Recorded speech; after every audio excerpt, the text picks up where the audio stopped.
کوکوی لوبیا سبز قالبی یه پیش غذا و یه عصرونه خیلی شیک و خوشمزه و کاملا مجلسی. برای شروع سیب زمینیایی که نگینی خرد کردیم و سرخ کرده کنار میذاریم. داخل همون مایتابه هویجایی که نگینی خرد کردیم رو هم سرخ میکنیم و کنار میذاریم. لوبیاهای پخته رو هم داخل همون مایتابه سرخ میکنیم. حالا نوبت پیازاست. پیازا رو هم نگینی خرد کرده، کمی که تفت دادیم زردچوبه اضافه کرده و گوشت چرخ شده رو اضافه میکنیم.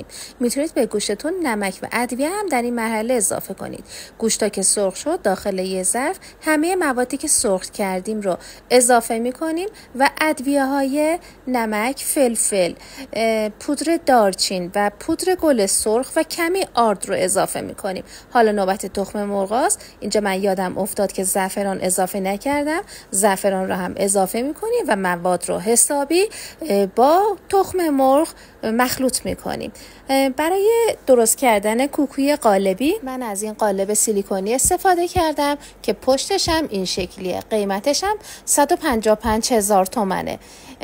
کاملا چربش میکنم و برای هر کدوم از گلها 3 قاشق از مواد کوکو میذارم و یه فشار کوچولو هم میدم. حتما فر رو از قبل گرم کنید تا روشن بشه. اندازه و زمان فر رو در داخل کپشن نوشتم. داخل قالب فرم گذاشته و میذارم تو فر. خیلی راحت از قالب جدا میشه و بعد جدا شدن تا گرمه با زرشک و خلال پسته تزیینش میکنم. این کوکو به قدری خوشمزه و شیک و مجلسیه که پیشنهاد میکنم حتما از این دستور استفاده کنید و از خوردنش کنار عزیزانتون لذت ببرید.